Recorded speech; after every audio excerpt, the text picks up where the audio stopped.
Bonjour à tous et bienvenue sur iPadoo. Alors aujourd'hui sur iPadoo, nous allons vous présenter un accessoire complet puisque vous allez avoir en même temps un clavier qui va permettre de la saisie donc sur votre tablette et puis vous allez avoir en même temps une housse complète qui va permettre bien entendu de protéger intégralement votre iPad. Alors c'est un accessoire qui est réservé, donc c'est marqué ici, pour les iPad 2, iPad 3 et iPad 4. Alors bien entendu, les générations futures, on ne sait pas si elles adopteront la même dimension au niveau de la tablette, donc on ne peut rien promettre. Mais en tout cas, pour le 2, 3, 4, donc aucun problème. C'est taillé pour ces différentes tablettes. Alors c'est l'Ultimate Keyboard Case de chez Belkin, donc qui est un accessoire complet que l'on va vous présenter et détailler tout de suite dans notre vidéo. Et donc nous allons commencer par vous montrer un peu à quoi ressemble l'accessoire une fois sorti de son emballage.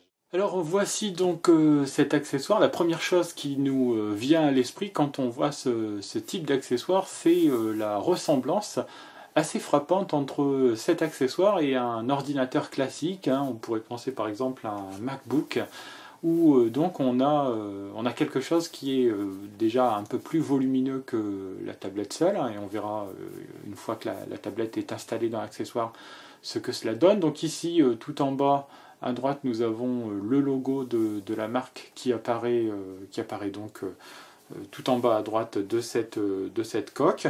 On a au niveau des matériaux utilisés aluminium, imitation cuir et plastique. Alors trois matériaux qui sont relativement bien utilisés. En plus, vous pouvez voir qu'au niveau du coloris, on a quelque chose qui se suit avec des tons gris, gris clair et un petit peu plus foncé à l'arrière. On a aussi ici le nom de la marque Belkin qui est surimprimé sur l'arrière de cette housse. Et puis vous allez le voir qu'elle recèle pas mal de petites choses intéressantes. Avec, on va commencer donc ici, son petit connecteur. Donc vous avez un câble USB qui va permettre de brancher donc l'accessoire soit sur une prise, soit sur un ordinateur, afin de le recharger. Donc au niveau de l'autonomie, on est sur quelque chose qui est quand même sur une autonomie qui est quand même assez large, qui permettra de garder des heures entières son accessoire sans avoir besoin de le recharger. Et puis vous allez voir, il y a un ingénieux système qui permet d'allumer et éteindre le Bluetooth en fonction du positionnement de votre iPad au sein de cet accessoire. Vous allez voir que c'est quand même pas mal fait. Alors pour glisser votre iPad à l'intérieur, vous allez voir que c'est pas du tout compliqué. Donc on reviendra sur la partie clavier tout de suite après.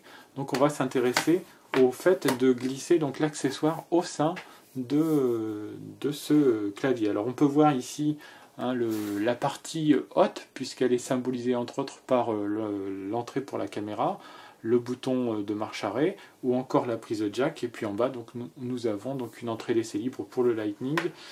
Et vous allez voir qu'au niveau de la gestion du son, il y a quelque chose de très intéressant. Alors il faut glisser sa tablette comme ceci.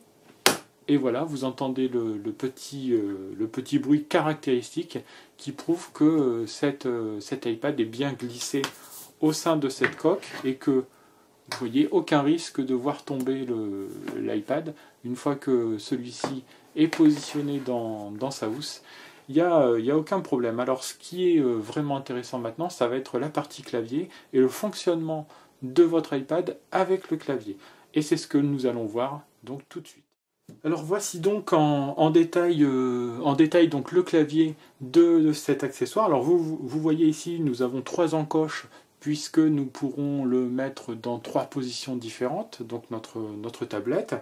Vous avez donc un clavier QWERTY. Alors je vous rassure tout de suite, l'accessoire existe au format AZERTY. On vous laissera le lien pour le trouver au format AZERTY. Donc nous, c'est un QWERTY que nous avons. Alors on vous montrera un peu comment faire quand on a un clavier QWERTY et que l'on veut l'utiliser sans avoir à repenser la disposition des touches, c'est-à-dire en l'utilisant à la version américaine.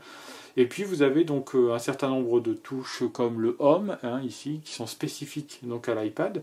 Vous avez la touche FN qui est ici, qui permettra d'accéder à un certain nombre de choses de raccourcis, avec la loupe, avec les options de copier-coller, de marche arrêt pour la musique, et puis on retrouve un peu les touches que l'on a l'habitude de trouver sur un clavier plus classique, Alt, commande, Shift, les touches entrée bien entendu, les flèches directionnelles, l'arrobase, donc toutes ces choses que l'on a l'habitude donc d'avoir sur un clavier classique. Alors au niveau du confort de saisie, on a des touches qui sont vraiment très confortables, qui répondent bien, qui ne sont pas du tout dures et qui ressemblent à s'y méprendre à un clavier que l'on connaît, hein, puisque le clavier de l'iMac ressemble quand même assez à ce clavier donc signé Belkin. Alors on va voir tout à l'heure que le clavier se replie derrière la tablette, mais pour le moment donc on va s'intéresser à la saisie sur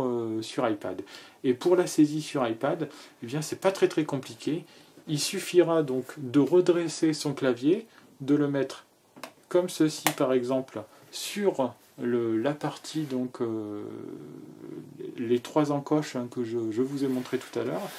Et je ne sais pas si on va bien le voir, mais une fois que le clavier est inséré sur ma coque, eh bien j'ai le Bluetooth qui se met en marche automatiquement. Et ça, c'est quelque chose de plutôt bien fait, de plutôt bien pensé. Alors, voilà, j'ai mon clavier Belkin qui apparaît ici.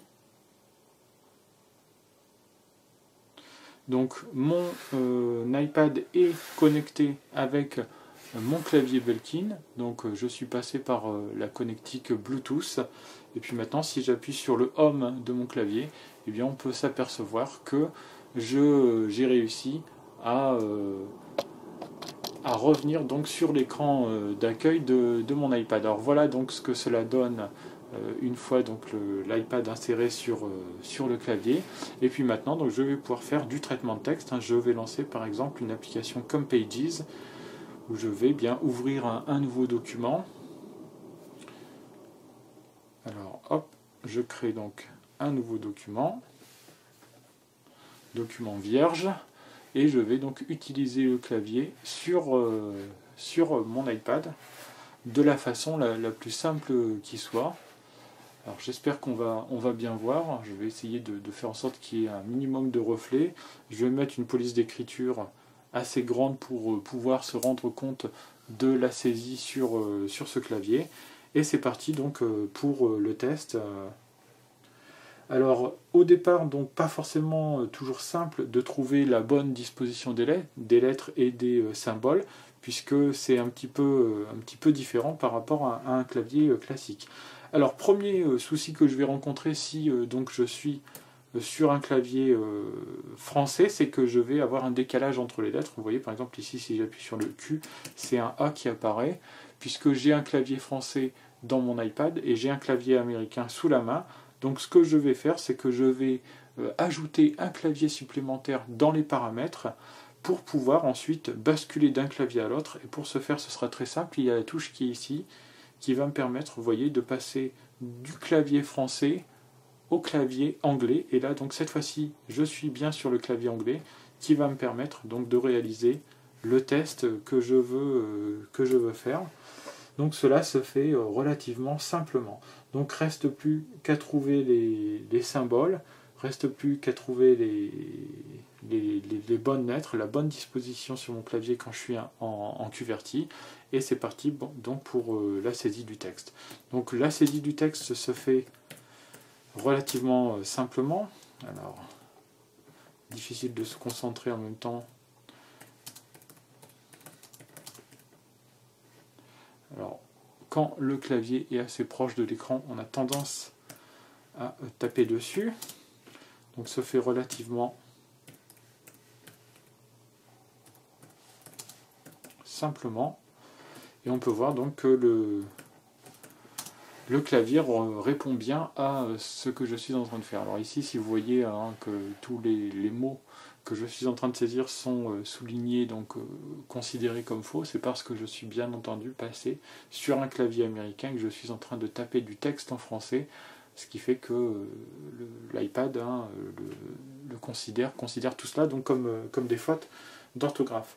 J'ai pas parlé du prix, mais donc on a un accessoire qui est à 99,99 €, donc quasiment 100 €, Alors un accessoire qui est quand même bien pratique parce que en plus d'avoir donc la fonction clavier que l'on vient de voir ensemble, on a quelques petits plus supplémentaires qui ne sont pas négligeables. Et le premier petit plus que je voulais vous montrer, c'est la gestion du son, puisque ici vous avez une petite avancée, je ne sais pas si vous la voyez bien, donc sur le côté, ici, qui va permettre d'amplifier donc le son qui va être émis par mon iPad. Alors par exemple, si je lance de la musique, je ne sais pas si on va pouvoir entendre.